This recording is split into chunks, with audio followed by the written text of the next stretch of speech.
Hi ಎಲ್ರಿಗೂ ನಮಸ್ಕಾರ.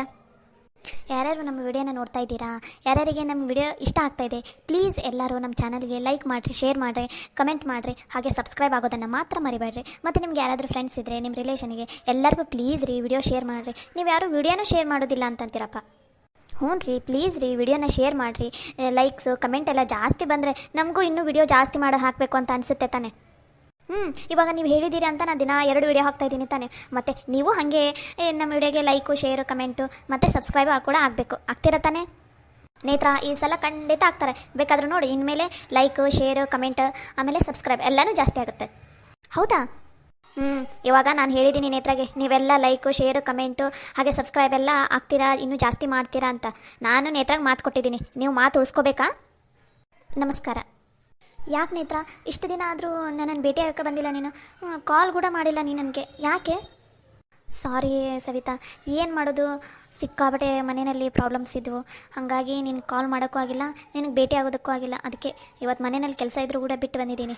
ಭಾಳ ದಿನ ಆಯ್ತಲ್ಲ ನಿನ್ನ ಜೊತೆ ಮಾತಾಡಿದೆ, ಅದಕ್ಕೆ ಮಾತಾಡಬೇಕಂತ ಅನಿಸ್ತು, ಅದಕ್ಕೋಸ್ಕರ ಬಂದೆ ನೋಡು. ನೀನು ಕಾಲ್ ಆದರೂ ಮಾಡಬೇಕಿಲ್ಲ, ನೀನು ಕಾಲ್ ಮಾಡಿಲ್ಲ, ಏನಿಲ್ಲ. ನಮ್ಮದು ಸೇಮ್ ಕಣೆ, ಮನೆಯಲ್ಲಿ ಕೆಲಸ, ಏನು ಮಾಡೋದು, ನನಗಂತೂ ಮೂಡೇ ಸರಿಯಿಲ್ಲ. ಒಂಥರ ಜೀವನ ಬೇಸರಾದಂಗೆ ಆಗ್ಬಿಟ್ಟೈತೀನಿ ಹತ್ರ. ಈ ಮದುವೆ ಜೀವನನೇ ಬೇಡಪ್ಪ, ಸಾಕಪ್ಪ ಸಾಕು ಈ ಮದುವೆ ಜೀವನ ಅಂತ ಅನಿಸ್ಬಿಟ್ಟಿದೆ ನನಗಂತೂ. ಯಾಕೆ ಸವಿತಾ, ಏನಾಯಿತು? ಯಾಕೆ ಒಂಥರ ಮಾತಾಡ್ತಿದೆಯಲ್ಲ? ನೀ ಮುಂಚೆ ಹಂಗೆ ಇಲ್ಲನೇ ಇಲ್ಲ, ಭಾಳ ತೆಳ್ಳಗಾಗ್ಬಿಟ್ಟಿದೀಯಾ. ಏನಾಯಿತು? ಏನು ಮಾಡಬೇಕು ನೇತ್ರ? ನನ್ನ ಸಮಸ್ಯೆನ ಅತ್ತೆ ಮಾವನ ಹತ್ರ ಹೇಳ್ಕೊಬೇಕಂದ್ರೆ ಅವ್ರಿಗೂ ಹೇಳ್ಕೊಳಕ್ಕಾಗಲ್ಲ. ಯಾಕಂದ್ರೆ ಎಷ್ಟಾದರೂ ಅವ್ರ ಅತ್ತೆ ಮಾವಲ್ಲ, ನನ್ನ ಜೊತೆ ಚೆನ್ನಾಗೇ ಇದ್ದಾರೆ, ಆದರೂ ಹೇಳ್ಕೊಳಕ್ಕೆ ಆಗೋದಿಲ್ಲ. ಇನ್ನು ನಮ್ಮ ತಂದೆ ತಾಯಿ ಹತ್ರ ಹೇಳ್ಬೇಕಂದ್ರೆ ಅವರು ಇನ್ನೂ ಚಿಂತೆ ಮಾಡ್ತಾರೆ ನನ್ನ ಬಗ್ಗೆ. ಇವಾಗ ನನ್ನ ಜೀವನ ಹೆಂಗಿದೆ ಅಂತ ಗೊತ್ತಾಗ್ಬಿಟ್ರೆ ಅಷ್ಟೇ, ನಮ್ಮಪ್ಪ ನಮ್ಮವ್ವ ಎದೆ ಹೊಡ್ಕೊಂಡು ಸತ್ತು ಹೋಗ್ಬಿಡ್ತಾರೆ. ಇನ್ನು ಯಾರ ಹತ್ರ ಹೇಳ್ಕೊಳ್ಳಿ ನಾನು? ಇಲ್ಲಿ ಎಲ್ಲ ನೋವನ್ನು ನುಂಗಿ ನುಂಗಿ ನುಂಗಿ ಸಾಕಾಗಿ ಹೋಗ್ಬಿಟ್ಟೈತಿ. ಒಳಗಡೆ ಎಲ್ಲ ನೋವು ಬಿಟ್ಕೊಂಡು ಮೇಲಿನ ಮಾತಿಗಷ್ಟೇ ನಕ್ಕೊತಾ ಇದೀನಿ ನೋಡಿ ನಾನು. ಹಂಗೆ ಯಾಕೆ ಅನ್ಕೊಂತಿ ಸವಿ? ನಾನಿಲ್ಲನ? ನೀ ನನಗೆ ಒಂದು ಕಾಲ್ ಮಾಡಿ ಮಾತಾಡೋಕ್ಕೆ ಬರಲ್ಲನ? ಯಾಕೆ ನಿನ್ನ ಪಾಲಿಗೆ ನಾನು ಸತ್ತೋಗಿದ್ದೀನಾ? ಏನೇತ್ರ ಆ ಥರ ಎಲ್ಲ ಮಾತಾಡಬೇಡ. ನಿನ್ನ ಹತ್ರ ಹೇಳಬೇಕು ಅಂತ ಎಷ್ಟು ಸಲ ಅನ್ಕೋತೀನಿ, ಆದರೆ ನೀನು ಈ ಊರಿನಲ್ಲೇ ಇಲ್ಲಾಗಿದ್ದಿ. ಎಷ್ಟು ಸಲ ನಿಂಗೆ ಹೇಳಬೇಕು, ಮುಂಚೆನೇ ಆವಾಗಲೇ ಹೇಳಬೇಕು ಅಂತ ಅಂದ್ಕೊಂಡೆ. ಬೇಡ ಬಿಡು, ಇವತ್ತಿಲ್ಲ ನಾಳೆ ಸರಿ ಹೋಗುತ್ತೆ ಅಂತ ಅಂದ್ಕೊಂಡೆ. ಆದರೆ ಬರ್ತಾ ಬರ್ತಾ ನನ್ನ ಪ್ರಾಬ್ಲಮ್ ಜಾಸ್ತಿನೇ ಆಗ್ತಾಯಿದೆ, ಕಡಿಮೆನೇ ಆಗ್ತಾ ಇಲ್ಲ.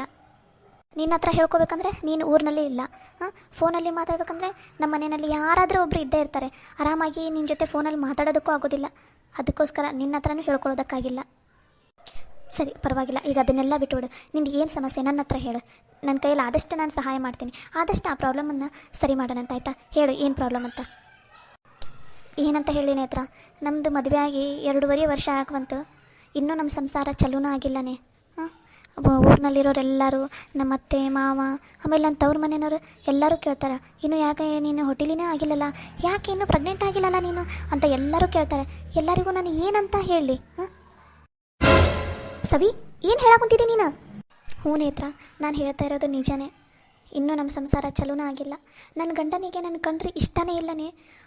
ಒಂದು ಚೂರು ಕೂಡ ನನಗೆ ಇಷ್ಟು ವರ್ಷ ಆಯಿತು ಮದುವೆಯಾಗಿ, ಒಂದು ಸಲನೂ ಒಂದೇ ಒಂದು ಮಾತು ಕೂಡ ನನ್ನ ಗಂಡ ನನ್ನ ಜೊತೆ ನಕ್ಕೊಂತ ಮಾತಾಡಿಲ್ಲ, ಗೊತ್ತಾ? ಅತ್ತೆ ಮಾವ ಇದ್ದಾಗಷ್ಟೇ ಏನೋ ಒಂದು ಸ್ವಲ್ಪ ನಕ್ಕೊಂತ ಮಾತಾಡ್ತಾರೆ ಅಷ್ಟೇ, ಅದು ತೋರಿಕೆಗೋಸ್ಕರ ಅಷ್ಟೇ. ಆದರೆ ಇದುವರೆಗೂ ನನ್ನ ಜೊತೆ ಒಂದು ಸಲನೂ ನಕ್ಕೊಂತ ಮಾತಾಡಿಲ್ಲ. ನನ್ನನ್ನು ಹೆಂಡತಿ ಅಂತ ಕೂಡ ಒಪ್ಕೊಂಡಿಲ್ಲ, ಗೊತ್ತಾ? ಅವರು ನಮ್ಮ ಅತ್ತೆ ಮಾವ ಏನೋ ಚಲೋ ಇದ್ದಿದ್ದಕ್ಕೋಸ್ಕರ ನಾನು ಇನ್ನೂ ಗಂಡನ ಮನೆಯಲ್ಲಿದ್ದೀನಿ. ಇಲ್ಲ ಅಂದಿದ್ದರೆ ನನಗೆ ಯಾವಾಗಲೂ ಡಿವೋರ್ಸ್ ಕೊಟ್ಟು ಹೋಗ್ಬಿಡ್ತಿದ್ರೆ ನನ್ನ ಗಂಡ. ನನ್ನ ಪುಣ್ಯ, ಅಟ್ಲೀಸ್ಟ್ ನಂಗೆ ಅತ್ತೆ ಮಾವ ಆದರೂ ಚಲೋ ಸಿಕ್ಕಿದ್ದಾರೆ. ಇಲ್ಲ ಅಂದಿದ್ದರೆ ನನ್ನ ಪರಿಸ್ಥಿತಿ, ನಾನಂತೂ ಬದುಕ್ತಾನೆ ಇಲ್ಲಾಗಿದ್ದೆ. ಯಾಕಂದರೆ ನಿನಗೆ ಗೊತ್ತು ನಮ್ಮವ್ವ ನಮ್ಮಪ್ಪ ಎಷ್ಟು ಬಡವ್ರು ಅದಾರ ಅಂತಂದು, ಇನ್ನೂ ಅಲ್ಲೂ ಹೋಗಿ ಅವ್ರಿಗೆ ಭಾರ ಆಗಿ ಮಾತ್ರ ಇರ್ತಿಲ್ಲಾಗಿದ್ದೆ ನಾನು. ಏನು ಮಾಡ್ಬೇಕು ನೇತ್ರ ಈಗ ಹೇಳಿ ನೀನೇ? ಯಾರ ಹತ್ರ ಹೇಳ್ಕೊಳ್ಳಿ ನಾನು ಈ ಸಮಸ್ಯೆನ? ಸವಿತಾ, ಅಳಬೇಡ ಕಣೆ, ಅಳಬೇಡ ಸವಿ, ನಂಗೋಳು ಬರುತ್ತೆ. ನೀನು ಇಷ್ಟು ಬೇಜಾರು ಹಾಕೋಬೇಡ. ಅಲ್ಲ, ಇಷ್ಟೆಲ್ಲ ನೋವು ಇಟ್ಕೊಂಡು ಇದುವರೆಗೂ ಯಾರ ಹತ್ರನೂ ಹೇಳಿಲ್ಲ ಅಂತಂತೆಲ್ಲ. ಅಟ್ಲೀಸ್ಟ್ ನನ್ನ ಹತ್ರನಾದ್ರೂ ನಿಮ್ಮ ಮದುವೆ ಆದಮೇಲೆ ನನ್ನ ಹತ್ರ ಆದರೂ ಹೇಳೋದಕ್ಕೆ ಬರಲ್ಲನ? ಹೆಂಗೆ ಹೇಳಿ? ಇವತ್ತಲ್ಲ ನಾಳೆ ಏನೋ ಒಂಥರ ಸರಿ ಹೋಗುತ್ತೆ ಬಿಡು, ನನ್ನ ಗಂಡನ ನನ್ನ ಹೆಂಡತಿ ಅಂತ ಒಪ್ಕೋತಾನೆ ಅಂತ ಎಷ್ಟು ಆಸೆ ಇಟ್ಕೊಂಡಿದ್ದೆ. ಆದರೆ ಆ ಆಸೆ ಎಲ್ಲ ನೀರಲ್ಲಿ ಹೋಮ ಆಗೋಯ್ತು ಕಣೆ. ನನ್ನ ಗಂಡ ನನ್ನ ಹೆಂಡತಿ ಅಂತ ಒಪ್ಕೋತಾನೇ ಇಲ್ಲ. ಒಂದು ಹೆಣ್ಣಂತ ಕೂಡ ನನ್ನ ಜೊತೆ ಮಾತಾಡಲ್ಲ, ಗೊತ್ತಾ? ಇದುವರೆಗೂ ನನ್ನ ಗಂಡ ಒಂದು ದಿನವೂ ಊಟ ಮಾಡಿದ್ಯಾ, ನಾಷ್ಟ ಮಾಡಿದ್ಯಾ, ಏನಾದರೂ ತಿಂದಿಲ್ಲ, ಹೆಂಗದಿ ಆರಾಮದಿ ಅಂತ ಅಂತ ಕೂಡ ಒಂದು ಮಾತು ಕೂಡ ಕೇಳೋದಿಲ್ಲ, ಗೊತ್ತಾ ನನ್ನ ಗಂಡ? ಎದಕ್ಕೆ ನಿನ್ನ ಗಂಡ ಹಂಗೆ ಮಾಡಕ್ಕಂತಾರ? ಎದಕ್ಕೆ? ಮದುವೆಗಿಂತ ಮುಂಚೆ ನಿನ್ನ ನೋಡಕ್ಕೆ ಬಂದಾಗ ಅವರು ಒಪ್ಕೊಂಡಿದ್ರಿಲ್ಲ ನಿನ್ನನ್ನು, ಮತ್ತು ಯಾಕೆ ಮದುವೆ ಆದಮೇಲೆ ಹಿಂಗೆ ಮಾಡಕ್ಕಂತಾರ? ನಾನೇನು ಚೆನ್ನಾಗಿಲ್ಲ ಅಂತ ನೇತ್ರ, ಅದಕ್ಕೆ ನಾನಂದ್ರೆ ಇಷ್ಟನೇ ಇಲ್ಲ ಅಂತ ನನಗೆ ಡಿವೋರ್ಸ್ ಕೊಡ್ತೀನಿ ಅಂತ ಅನ್ನಕ್ಕಂತಾರೆ ನೇತ್ರ. ಇವಾಗ ನಾನು ಏನು ಮಾಡಲಿ? ನಂಗೆ ಅವ್ರು ಏನಾದರೂ ಡಿವೋರ್ಸ್ ಕೊಟ್ಟರೆ ನಾನು ಮಾತ್ರ ಬದುಕಿರೋದಿಲ್ಲ, ಸತ್ತ ಹೋಗ್ಬಿಡ್ತೀನಿ ನೇತ್ರ. ಸರಿ ಅಳಬೇಡ ಕಣಿ, ಅಳಬೇಡ, ನಾನೆಲ್ಲನೂ ಸರಿ ಮಾಡ್ತೀನಿ. ನೀ ಮೊದಲು ಸುಮ್ಮನೆ ಆಗು, ಅಳೋದನ್ನು ಬಿಟ್ಟು ನೀ ಮೊದಲು ಸುಮ್ಮನೆ ಆಗು. ಕಣ್ಣೀರು ಒರೆಸ್ಕೊ ಕಣ್ಣೀರು. ಸರಿ, ನಾನೊಂದೆರಡು ಪ್ರಶ್ನೆ ಕೇಳ್ತೀನಿ, ನನಗೆ ಡೈರೆಕ್ಟಾಗಿ ಆನ್ಸರ್ ಮಾಡು, ಏನು ಮುಜುಗರ ಪಟ್ಕೊಳಕ್ಕೆ ಹೋಗ್ಬೇಡ, ಸರಿನಾ? ಸರಿ ಕೇಳು. ನಿನ್ನ ಗಂಡನಿಗೆ ನೀನು ಮದುವೆ ಆದಾಗಿಂದನೂ ಇಷ್ಟ ಇಲ್ವಾ? ಇಲ್ಲ ಕಣೆ. ನಿನ್ನ ಗಂಡ ಮತ್ತೆ ಯಾರನ್ನಾದರೂ ಇಷ್ಟಪಡ್ತಾ ಇದ್ದಾನಾ? ಇಲ್ಲ ಅಂತ ಅನಿಸುತ್ತೆ. ಇದುವರೆಗೂ ನಿಂದು ನಿನ್ನ ಗಂಡಂದು ಒಂದು ಸಲನೂ ಏನೋ ಸಂಸಾರ ನಡೆದೇ ಇಲ್ವಾ? ಇಲ್ಲ. ಅಟ್ಲೀಸ್ಟ್ ಇಬ್ಬರು ಒಂದು ಸಲನಾದರೂ ಹೊರಗಡೆ ಹೋಗಿದ್ದೀರಾ? ಸಿಟಿಗೆ ಅಲ್ಲಿ ಇಲ್ಲಿ ಸುತ್ತಾಡೋದಕ್ಕಾದರೂ ಎದಕ್ಕಾದರೂ ಅಟ್ಲೀಸ್ಟ್ ಬಟ್ಟೆ ಖರೀದಿ ಮಾಡೋದಕ್ಕಾದರೂ ಹೊರಗಡೆ ಹೋಗಿದ್ದೀರಾ ಇಬ್ಬರು? ಇಲ್ಲ ಕಣೆ, ಎಲ್ಲೂ ಕರ್ಕೊಂಡು ಹೋಗಿಲ್ಲ.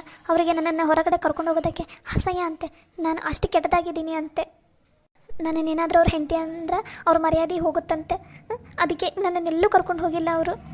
ಹಾಂ, ಇವಾಗ ಗೊತ್ತಾಯ್ತು ನನಗೆ ಯಾಕೆ ನಿನ್ನ ಗಂಡ ಹಿಂಗೆ ಮಾಡ್ತಾ ಇದ್ದಾನೆ ಅಂತ.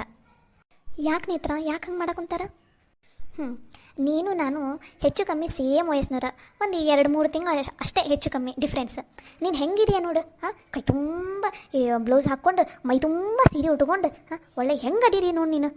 ಈ ಥರನ ಇರೋದು? ನೀ ಎಜುಕೇಟೆಡ್ ಕಣೆ, ನೀನು ಡಿಗ್ರಿ ಮುಗಿಸಿದೆಯಾ, ನೀನು ಯಾವ ಥರ ಇದೆಯಾ ನೋಡು. ನೇತ್ರ, ನಿನಗೆ ಗೊತ್ತು ತಾನೆ ನಾ ಮುಂಚೆಯಿಂದನೂ ಇರೋದು ಹೀಗೆ ಅಂತ. ನಾನು ಹೆಂಗೆ ಚೇಂಜ್ ಆಗಲಿ? ನಾ ಎದಕ್ಕೆ ಚೇಂಜ್ ಆಗಬೇಕು? ನೀನು ಚೇಂಜ್ ಆಗಲೇಬೇಕು. ನಿನಗೋಸ್ಕರ ಅಲ್ಲದೇ ಇದ್ದರೂ ನಿನ್ನ ಗಂಡನಿಗೋಸ್ಕರನಾದರೂ ನೀನು ಚೇಂಜ್ ಆಗಲೇಬೇಕು. ಅಂದರೆ ನನ್ನ ಮನಸ್ಸಿನಗಿಂತ ನಾನು ಹಾಕ್ಕೊಳ್ಳೋ ಬಟ್ಟೆ, ನನ್ನ ತಲೆದು ಜಡಿ ಇದೇನಾ ಇಂಪಾರ್ಟೆಂಟ್? ನೋಡ್ಸವಿ, ನಿನ್ನ ಮನಸ್ಸು ಒಳ್ಳೇದಿದೆ, ನೀನು ಒಳ್ಳೆಕಿನ ನಾನು ನೀ ಕೆಟ್ಟಕ್ಕೆ ಅಂತ ಅನ್ನೋಕ್ಕಂತಿಲ್ಲ. ನಾನು ಏನು ಹೇಳಕ್ಕಂತೀನಿ ಅಂದರೆ, ನೀನು ಈಗಿನ ಕಾಲದ ಥರ ಇರು.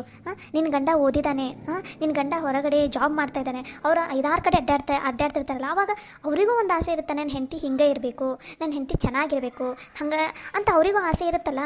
ಅದನ್ನು ನೀನು ಅರ್ಥ ಮಾಡ್ಕೋಬೇಕು ಹೆಂಡತಿಯಾಗಿ. ಬರೀ ನಿನ್ನ ಕಡೆಯಿಂದ ಅಷ್ಟೇ ಥಿಂಕ್ ಮಾಡೋದಕ್ಕೆ ಹೋಗ್ಬೇಡ, ನಿನ್ನ ಗಂಡನ ಕಡೆಯಿಂದನೂ ಒಂದು ಸ್ವಲ್ಪ ಥಿಂಕ್ ಮಾಡು. ನಿನ್ನ ಗಂಡ ಎಜುಕೇಟೆಡ್ ಇದ್ದಾನೆ, ಅನ್ಎಜುಕೇಟೆಡ್ ಆದರೆ ಇಲ್ಲೇ ಊರಲ್ಲಿರೋರಾದರೆ ಏನೂ ಓದಿಲ್ಲಪ್ಪ ಅಂತಂದರೆ ಓಕೆ, ನೀನೇನು ಅರ್ಥ ಮಾಡ್ಕೋತಾರೆ ಹಿಂಗೆ ಇದ್ರೆ ಚಲೋ ಅಂತಂದು. ಆದರೆ ನಿನ್ನ ಗಂಡ ಎಜುಕೇಟೆಡ್, ನಿನ್ನ ಗಂಡನ ತಕ್ಕಂಗೆ ನೀನು ಇರಬೇಕು, ನೀನು ಎಜುಕೇಟೆಡ್, ಗೊತ್ತಾಯ್ತಾ? ಅಣ್ಣ ನನ್ನ ಹತ್ರನೇ ಮಾತಾಡಿದ್ದಾನೆ ಮದುವೆಗಿಂತ ಮುಂಚೆ, ನೀನು ಎಜುಕೇಟೆಡ್ ಇದೆಯಾ ಅಂತಲೇ ಒಪ್ಕೊಂಡಿದ್ದಾರಂತೆ.